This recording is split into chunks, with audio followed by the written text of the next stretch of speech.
going on, and welcome back to another YouTube video. Hope you guys like the cinematic. That's right, Jamal is with us today. He wasn't in the last couple of videos, but we're here today at our famous place where we started YouTube, which is Jamal's garage. That's right. So in today's video, guys, we're going to be doing some very important maintenance that I've been neglecting to do. James. And that is spark plugs. So we're going to go ahead now. We're going to hop into the video, guys. We're going to show you how it works. We're going to explain it as we always do. And we'll probably time-lapse the actual disassembly portion of all the braces and whatnot. We'll definitely time-lapse the disassembly portion. Listen, we have like 50 videos, okay? Thanks. And I would say probably 4 of them so far are us going in depth on how to take some simple stuff off of this. So exactly. Just find one of those, okay? Exactly, yeah. You know what you're here for, and we're going to give it to you. Yep. Let's do it. Let's do it.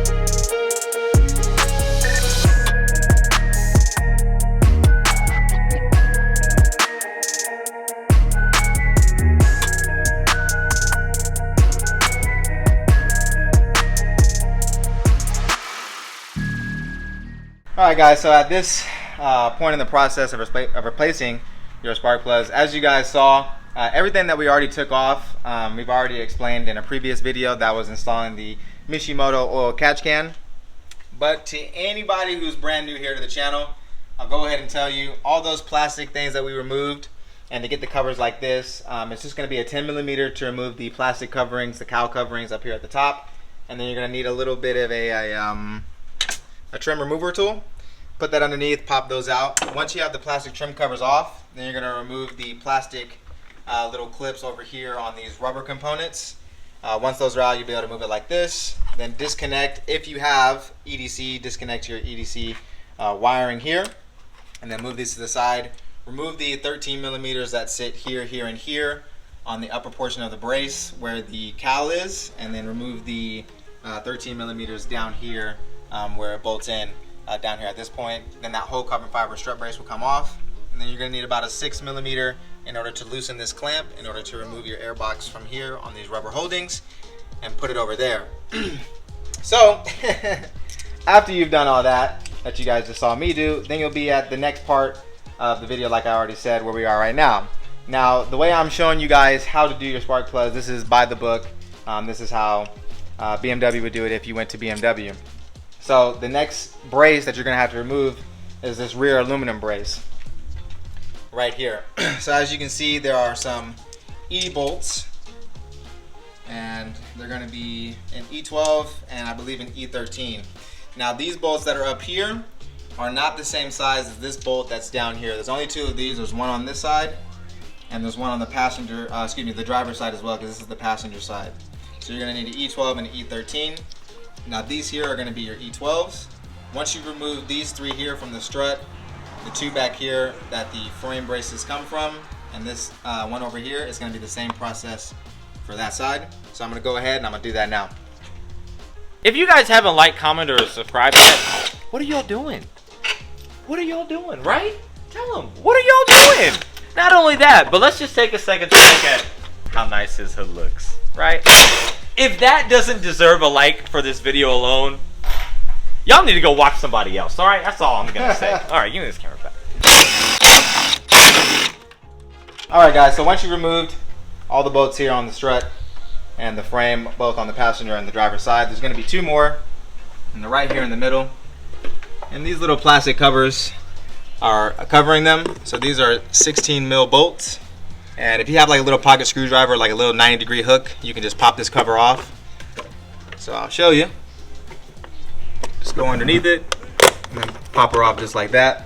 Once those are exposed, woo, I have to grab my shorter socket. Hold on. All right, now that I got my smaller socket, my smaller 16, just gonna back them out. Take them out. Set it to the side. All right, now that all the bolts have been removed, just pull this little rubber piece back here off and away. Now, there's one more 10mm. It always escapes me. It's right over here. So your coolant expansion tank, it actually hooks onto this aluminum brace. It's a 10mm, it sits right here. take that 10mm out, and then lift up on the expansion tank bracket, move it out of the way to the side, grab your brace like so. Now this is why we disconnected our EDC connection right here, because you're gonna have to lift this up and tuck her through on both sides. I think your brace will come out like this. And then you're just gonna grab it and feed her out. So once you have made it to this point in the video, Congratulations, by the way. the next component that you're going to be removing is going to be this little black cover back here. Without removing this little black cover, you probably won't be able to make it to number 6, and I'll show you why. It's going to be a 10mm. All these bolts are 10 mils, so.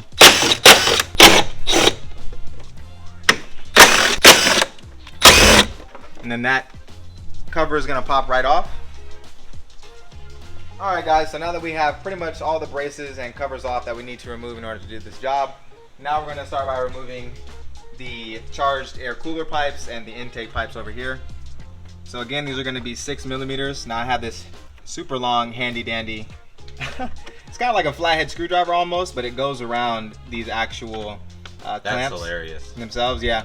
This comes in really handy when you're working on like E90, E92 V8s to remove the plenum, because they're in spots that you can't reach, so you kind of just stick her in there and remove the little clamps. So basically only the M3. No, I mean it works on every BMW, but the E90 V8 M3, the V8, it works really well for that. So Nice.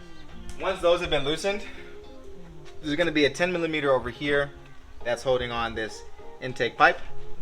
So just go ahead and remove that. And then once this 10mm has been removed, this pipe is just going to pop out like so. Set that to the side. Now down here, in order to remove the charged air cooler pipes, there's going to be 2 E-bolts. I believe they're E10s. Have Jamal get a shot of those, but there's one that sits right here, and there's another one that sits right back here. So once you remove these 2, since we've already loosened the clamps up here at the upper portion, once I remove those 2 bolts, you'll just have to wiggle these out like that and they'll pop right out. So I'm going to go ahead and I'm going to do that.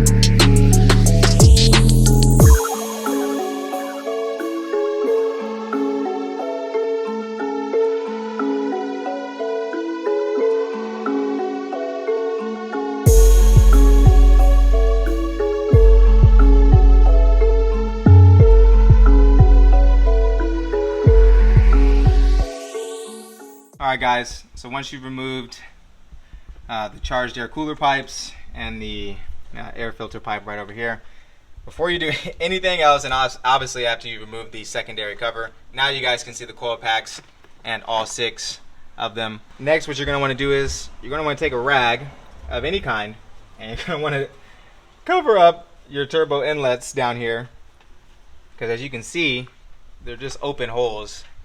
And if you were to drop any sort of bolt or any kind of plastic were to break and it go in any one of these or even this one up here, you're going to have a very bad day or be dead, like Jamal just said. So you want to cover these bad boys. Make sure that nothing can go in there. Alright.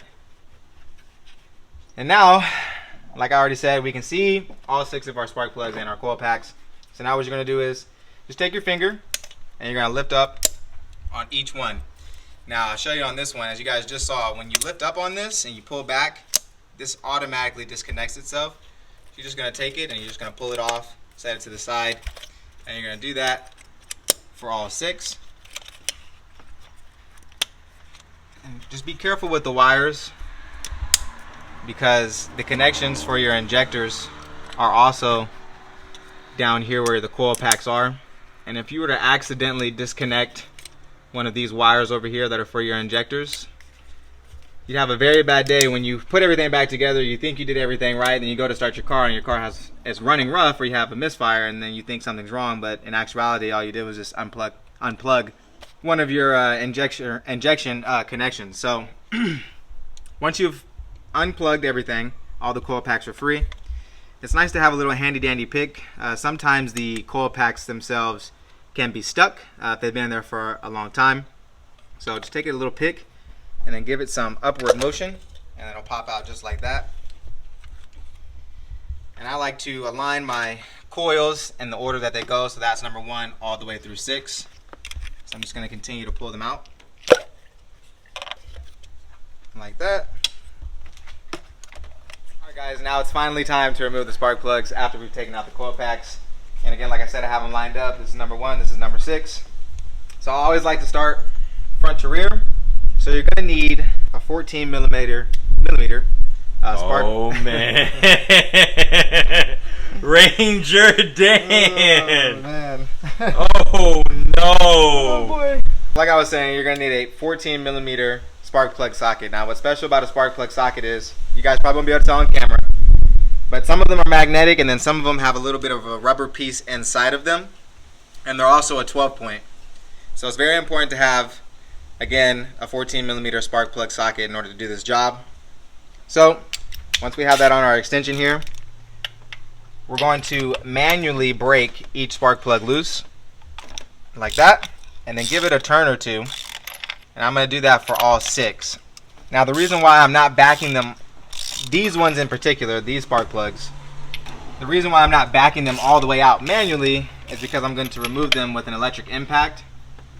Now it is not a good idea to put the new spark plugs back in with an electric ratchet or impact, because you have the potential of damaging the housing of the spark plug itself, which could cause misfires.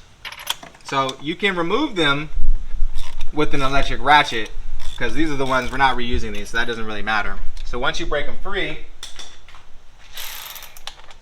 to make the job a little bit faster, you can take an electric ratchet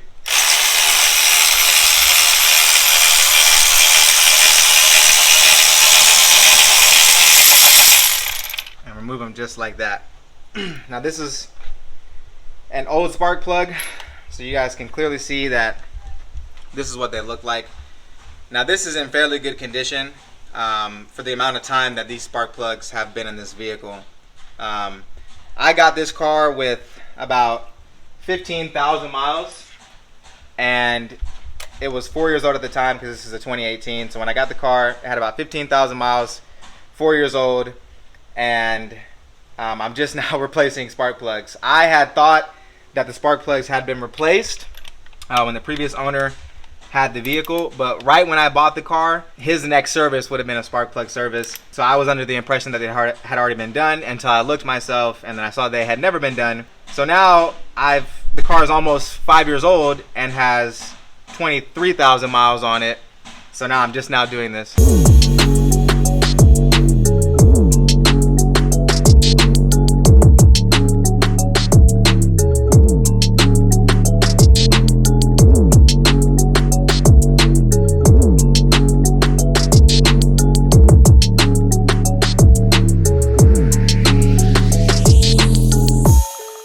Guys, so I've removed all 6 spark plugs now, so I'm going to show you the difference between the old one that just came out of the car and a brand new one.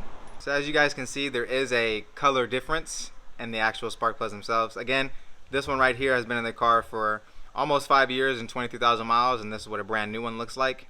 Now, a couple ways to tell diagnosis wise if something's going on with your vehicle is by smell.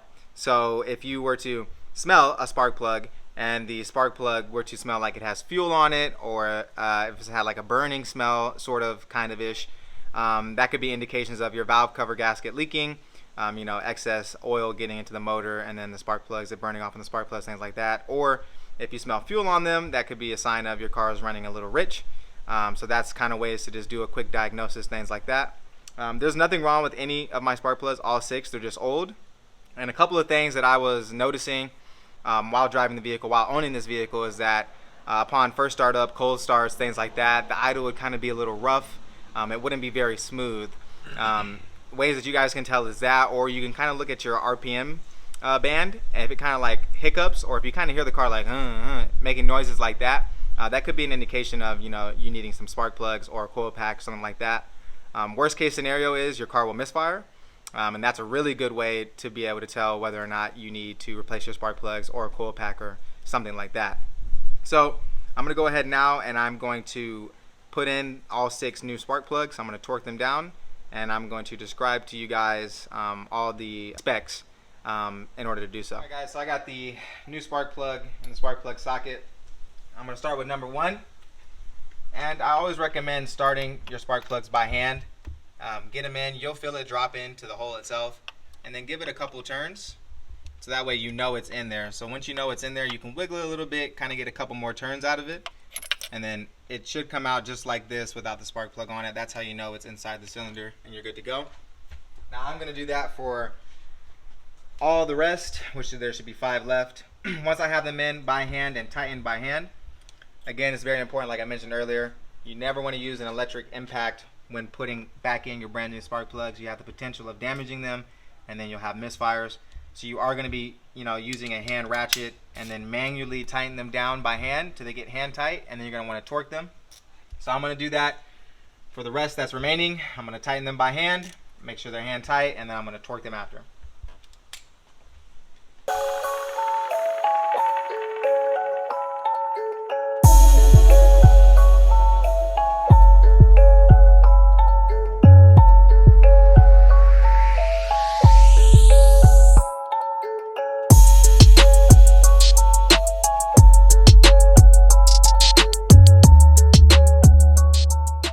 So real quick, pro tip. When going back together with your charged air cooler pipes and your air intake pipe, if you have some silicone spray or some sort of lubricant, it makes putting them on a lot easier, and you also won't have to worry about running into the issue of wondering if they're pushed all the way down or if they're all the way seated. So I have some silicone spray right here. So you just want to hit these connection points up here at the top with just a little bit. Also spray some in here on the actual rubber itself, just to make the initial contact smoother. So let me fish this bad boy through. There we go.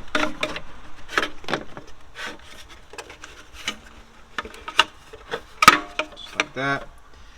So now this is my rubber piece up here, so I'm going to try to seat this first around the actual opening of the charged air cooler,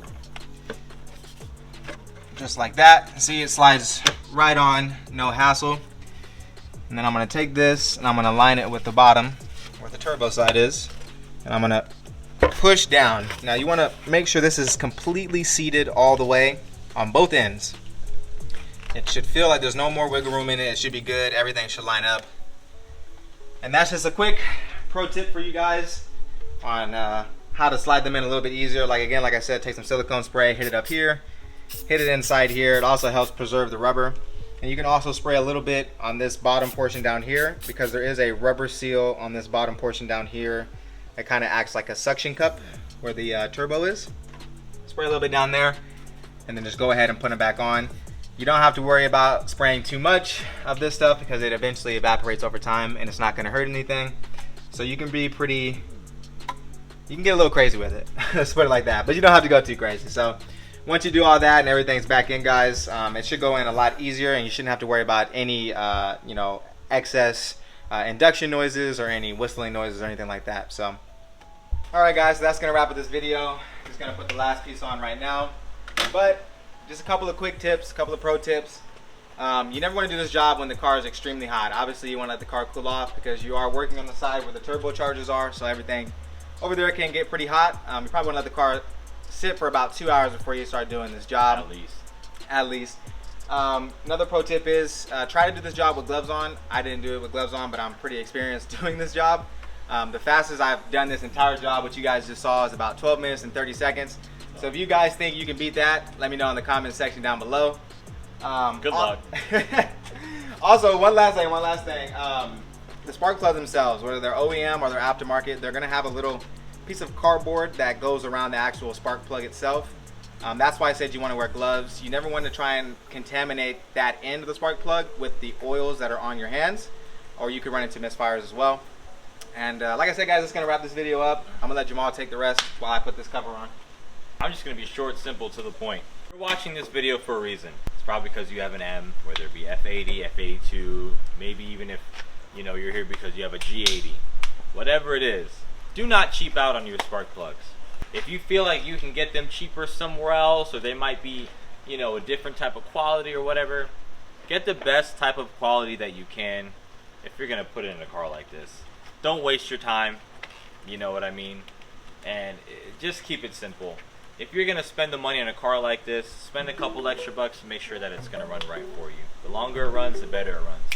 With all that said, guys, hope you guys enjoyed this video. Please make sure you like, comment, and subscribe, and we'll see you in the next one. Get out of here.